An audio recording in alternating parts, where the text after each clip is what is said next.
नमस्कार, आप देख रहे हैं न्यूज 21। मैं हूं आपके साथ अंशप्रीत कौर। हमारे राजस्थान बुलेटिन में आपका बहुत बहुत स्वागत।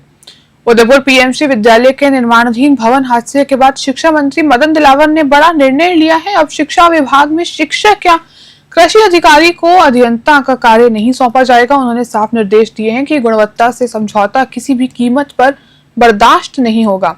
मंत्री दिलावर ने कहा कि शिक्षा विभाग में वर्षों से शिक्षक और कृषि अधिकारी, सहायक अभियंता व कनिष्ठ अभियंता के पद पर कार्य कर रहे हैं, लेकिन अब सभी को मुक्त किया जाएगा। उन्होंने स्पष्ट किया कि निर्माण कार्य केवल प्रशिक्षक और योग्य अभियंता ही देखेंगे। निर्माण कार्यों की गुणवत्ता जांचने के लिए अब थर्ड पार्टी निरीक्षण अनिवार्य होगा। मंत्री ने राज्य परियोजना निदेशक समय शिक्षा डॉक्टर अनुपम जोरवाल को निर्देश दिए हैं कि टेंडर में ही यह शर्त जोड़ी जाए, निर्माण फर्म को भुगतान से पहले थर्ड पार्टी निरीक्षण की सपोर्ट अनिवार्य रूप से देनी होगी, तभी ठेकेदार को भुगतान किया जाएगा। कोटा से कामेंदु जोशी की रिपोर्ट।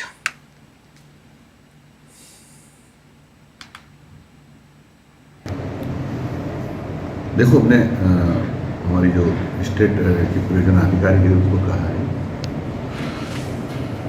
कि जो ऐसे लोग हैं जो शिक्षक हैं, प्रयोगशाला सहायक हैं और वो इंजीनियर्स की जगह काम कर रहे हैं, तुरंत उनको उस स्थान पर हटाकर मूल जो पद है उस पर काम लिया जाए।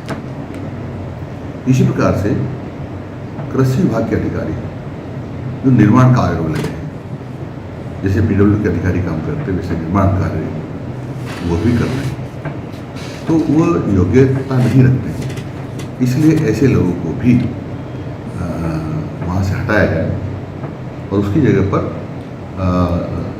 जो सिविल कार्य में दक्ष है, जिन्होंने उसमें इंजीनियरिंग किया हुआ है, ऐसे लोगों से ही काम लिया जाए। इससे कितना और ये भी हमने कहा है कि हम जो हमारे यहाँ निर्माण होगा उसको थर्ड पार्टी से आकलन करवाएंगे, असेसमेंट करवाएंगे, ताकि पता चल सके कि ये जो काम हुआ है ये वास्तव में ठीक है या नहीं।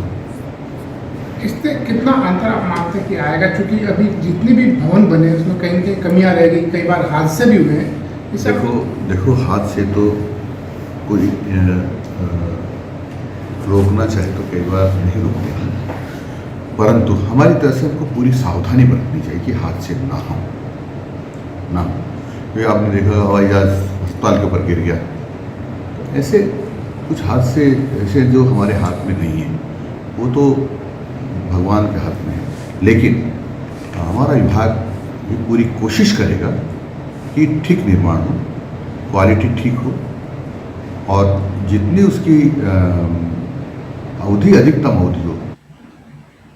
विजयनगर क्षेत्र की बाड़ी इरिगेशन नहर को भूमाफियों ने अवैध रूप से तोड़ दिया है। इस घटना से किसानों की सिंचाई व्यवस्था पूरी तरह से ठप हो जाएगी। स्थानीय किसानों और सचिव नारायण सांगर बांध जल निरीक्षण जल विवरण समिति ने इस संबंध में जल संसाधन विभाग उपखंड बांदनवाड़ा को लिखित में शिकायत दी है। किसानों का कहना है कि नहर टूटने से खेतों तक पानी की आपूर्ति बंद हो जाएगी, जिससे उनकी मेहनत से खड़ी फसलें सूखने से कगार पर पहुंच जाएंगी। ग्रामीणों ने प्रशासन से नहर की तत्काल मरम्मत करवाने और भूमाफियों पर सख्त कार्रवाई करने की मांग उठाई है। लेकिन सबसे बड़ा सवाल यह है कि किसानों की आजीविका से जुड़े इस गंभीर मामले में विभागीय अधिकारियों की चुप्पी क्यों है। अब देखना यह होगा कि प्रशासन किसानों की पुकार पर कब तक कार्रवाई करता है। विजयनगर से गौरव व्यास की खास रिपोर्ट।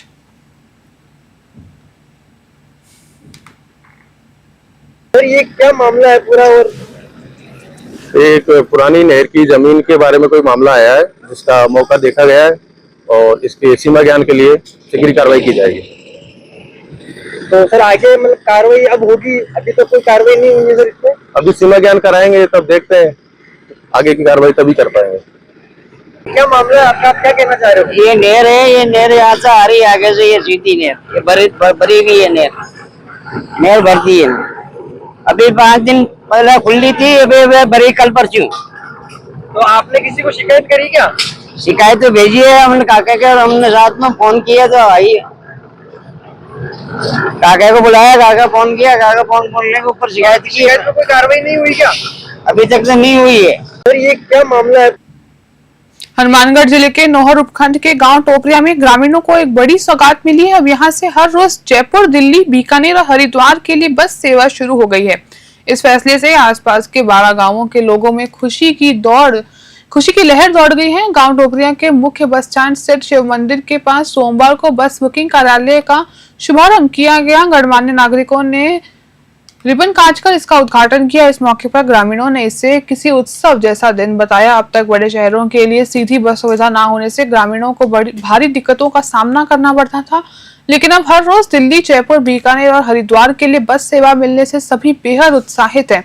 इस अवसर पर समाज सेवक देवीलाल सराहन, सुरेंद्र कुमार गोदारा सहित आसपास के कई गांवों के लोग मौजूद रहे। नौहार से सेठी गोदारा की खास रिपोर्ट।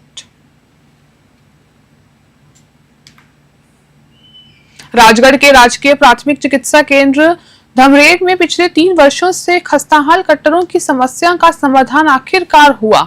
यह मामला तब सामने आया जब न्यूज 21 चैनल ने विशेष रिपोर्ट प्रकाशित की। इस रिपोर्ट में खुलासा हुआ कि 3 साल पहले बनाए गए क्वार्टरों में घटिया निर्माण सामग्री का उद्योग होता था। इसके कारण बारिश के पानी में टपकने, दीवारों से ईंटें गिरने जैसी गंभीर समस्याएं सामने आई थी। रिपोर्ट प्रसारित होने के बाद सार्वजनिक निर्माण विभाग ने तुरंत कार्रवाई करते हुए क्वार्टरों की मरम्मत का कार्य प्रारंभ किया। चिकित्सालय स्टाफ ने न्यूज 21 चैनल का आभार व्यक्त किया और कहा कि रिपोर्ट के प्रकाश ने उनकी परेशानियों का समाधान संभव हुआ। राजगढ़ से अखिलेश वरिष्ठ की रिपोर्ट।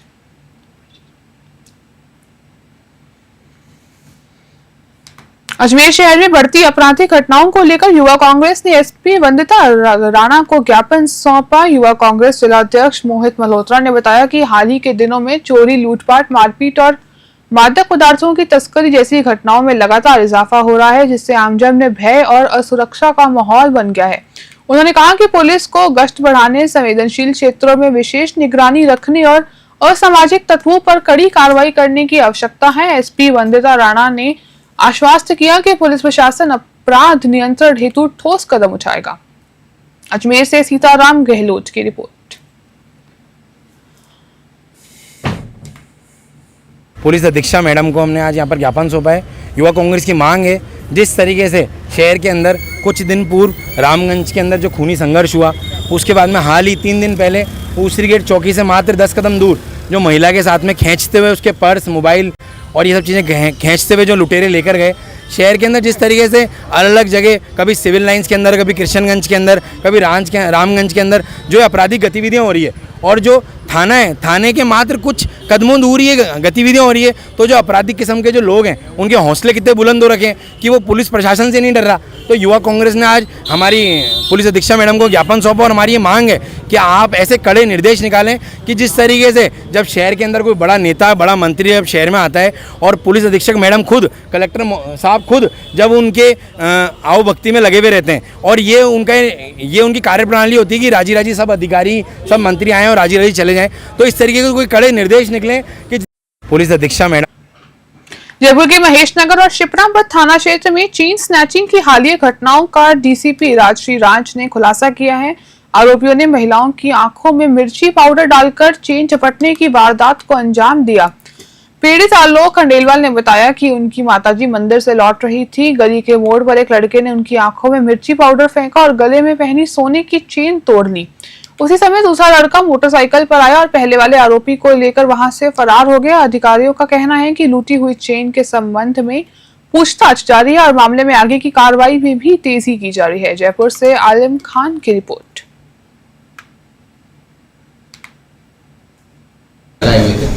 वो एक महिला को उसके घर के बाहर जो है पकड़कर एक तो पहले चेन स्नैच करते हैं, फिर उसे गिरा देते हैं, और इसी तरह की घटना कुछ दिन पहले शिप्रापत थाने में भी हुई थी। दोनों घटनाओं की गंभीरता को देखते हुए एक विशेष टीम का गठन किया गया था। एसएचओ महेशनगर और उनकी टीम, साइबर सेल की टीम निरंतर पिछले 7 दिनों से लगी हुई थी, क्योंकि दोनों जो आरोपी थे, जो दोनों प्रकरणों में नज़र आ रहे थे सीसीटीवी फुटेज में, उन्होंने हेलमेट लगा रखा था, तो इसीलिए उनकी शिनाख्त भी नहीं हो पा रही थी। बट फिर भी हमारा जो आसूचना तंत्र है उसको एक्टिवेट करके, प्लस जितने भी टेक्निकल जो भी हम एनालिसिस करते हैं उन सब का एनालिसिस करके पिछले 7 दिनों से जो निरंतर प्रयास किए, उसके फलस्वरूप 3 आरोपियों को हमने पकड़ा है। इसमें से एक जो है वो कॉमन आरोपी है दोनों प्रकरणों में, शिप्रापत की घटना में भी और महेश नगर की घटना में भी, और बाकी जो दो हैं वो शिप्रापत में मोटरसाइकिल चलाने का काम कर रहे थे और जो तीसरा व्यक्ति है वो महेश नगर में मोटरसाइकिल चलाने का काम कर रहा था। अखिल राजस्थान लेबोरेटरी टेक्नीशियन कर्मचारी संघ के बैनर तले जिले भर के सैकड़ों छात्र छात्राएं और लैब टेक्नीशियन एकजुट होकर जांचों के निजीकरण के विरोध में अजमेर जिला मुख्यालय पर पहुंचे। प्रदेश उपाध्यक्ष डॉक्टर दिलीप सिंह राठौड़ के नेतृत्व में कर्मचारियों ने जोरदार नारेबाजी करते हुए जिला कलेक्टर को मुख्यमंत्री के नाम ज्ञापन सौंपा। ज्ञापन में बताया गया कि सरकार द्वारा जांचों का निजीकरण किया जाना न केवल बेरोजगार छात्रों के भविष्य के साथ अन्याय है, बल्कि आमजन को महंगी चिकित्सा सेवाएं की और धकेलने के जैसा कदम है। ज्ञापन सौंपते समय कर्मचारियों ने चेतावनी दी कि यदि मांगों पर शीघ्र कार्रवाई नहीं हुई तो आंदोलन को और भी व्यापक किया जाएगा। अजमेर से सीताराम गहलोत की रिपोर्ट। मैं अभी इंटर्न हूँ, BSc MLT स्टूडेंट हूँ और आने वाली वैकेंसी में मैं अपने जो है वो फ्यूचर के बेनिफिट देख रही थी, लेकिन अब क्या है कि प्राइवेट कर देंगे सब कुछ, और प्राइवेट कर देंगे तो उनका पेमेंट भी बहुत कम रहेगा। पेमेंट कम रहेगा और ऐसी कभी कोई दिक्कत आएगी तो जैसे हम गवर्नमेंट से शिकायत कर सकते हैं, धरना दे सकते हैं, लेकिन जब प्राइवेट हो जाएगा सब कुछ और जब कोई शिकायत रहेगी तो हमें सीधा निकाल देंगे और इतना कम पेमेंट रहेगा, शिकायतों का कोई सुनवाई नहीं होगी, गवर्नमेंट के अंडर में कुछ रहेगा ही नहीं, तो हमारा बेनिफिट कैसे होगा। हम ज्ञापन देने आए हैं, चिकित्सा अधिकारी के नाम से ज्ञापन देने आए हैं। हमारे जो क्या नाम है इनका, सर कुलदीप सर जो है वो उनके नेतृत्व में आए हैं हम यहाँ पर ज्ञापन देने। आज पूरे राजस्थान में लैब टेक्नीशियन संघ द्वारा राजस्थान सरकार ने विगत कुछ वर्षों पूर्व के MOU करके PSC CSC की कुछ जांचों को निजी हाथों में देने की MOU किया है, उसका विरोध कर रहे हैं। उसका विरोध करने का उद्देश्य ये है कि राजस्थान सरकार की जो वर्तमान में लैब है उनमें संपूर्ण सारी सुविधाएं हैं, उच्च आधुनिक उपकरण है, हाईटेक इक्विपमेंट है, उसके बावजूद भी उनको निजी हाथों में देने की कहीं भी जरूरत नहीं है। कुछ मैनेजमेंट की आवश्यकता है जिसे सरकार पुनर्विचार करके उस सैंपलों को इधर से उधर ट्रांसपोर्ट करने का मैनेजमेंट करे, तो इन सरकार का 200 करोड़ रुपये की बचत होगी और एक आमजन में और लैब टेक्नीशियन परिवार में लैब टेक्नीशियन पैरामेडिकल कैडर के जो लोग बेरोजगार हैं उनको रोजगार। श्री माधोपुर अदालत परिसर में स्थित बालाजी मंदिर के ध्वस्त होने का मामला लगातार तूल पड़तालता जा रहा है। 4 दिन पहले मंदिर तोड़े जाने के विरोध में अधिवक्ता संघ ने कार्य का बहिष्कार शुरू किया था। आज भी अदालतों में कोई कामकाज नहीं हुआ। अधिवक्ताओं के साथ आमजन और सामाजिक संगठन भी विरोध में शामिल है। बार संघ अध्यक्ष रामजी लाल सैनी ने बताया कि मंदिर तोड़ने वालों के खिलाफ मुकदमा दर्ज करने और मामले की विविध जांच करने की मांग की गई है। जब तक कार्रवाई नहीं होती अधिवक्ता अदालतों में कार्य नहीं करेंगे। श्री माधोपुर से रविकांत अग्रवाल की रिपोर्ट।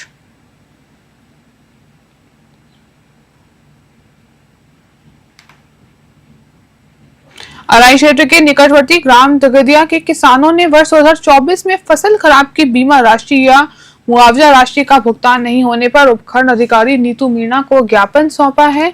किसानों ने उपखंड अधिकारी से फसल बीमा की राशि का भुगतान करवाने की मांग की। साथ ही किसानों ने बताया कि इस वर्ष भी खरीफ की फसल अतिवृष्टि के कारण पूरी तरह से नष्ट हो चुकी है, जिससे किसानों को खेतों में जानवर चराने पड़ रहे हैं। इसलिए अतिशीघ्र खरीफ फसल की गिरदावरी कार्रवाई तथा राजस्व विभाग के कर्मचारियों से वर्ष 2025 की खरीफ की फसल की गिरदावरी करवाई जाए। अराई से प्रकाश भगनानी की रिपोर्ट।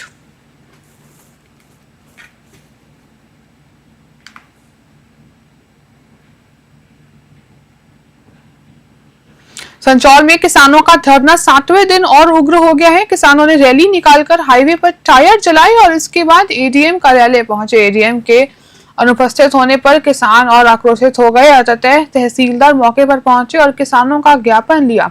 इस मौके पर जिला अध्यक्ष छोगाराम चौधरी, सावजी पुरोहित सहित अन्य किसानों ने चेतावनी दी कि यदि मांगों का शीघ्र समाधान नहीं हुआ तो वह आंदोलन को और तेज करेंगे। हाईवे जाम और बड़े प्रदर्शन करने के भी पीछे नहीं हटेंगे। हालांकि न्यूज़ 21 की खबर का असर हुआ और सरकार 40 करोड़ रुपए देने के लिए राजी हुई, लेकिन किसानों ने कहा कि पूरा भुगतान बिना क्लेम के ही होना चाहिए, अन्यथा आंदोलन जारी रहेगा।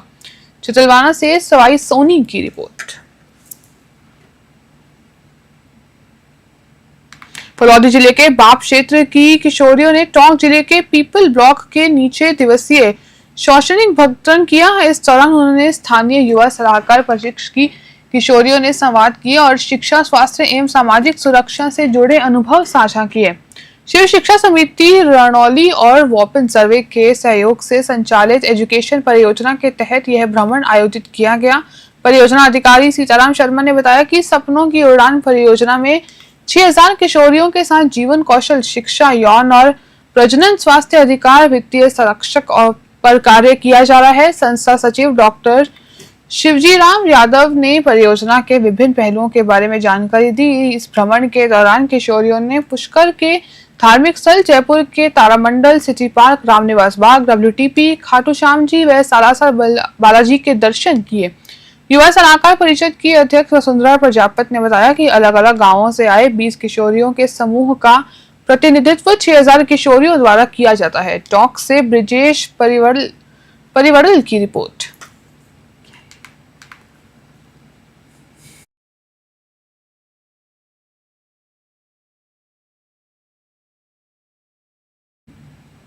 हमारे राजस्थान में फिलहाल के लिए इतना ही। आप देखते रहिए News 21।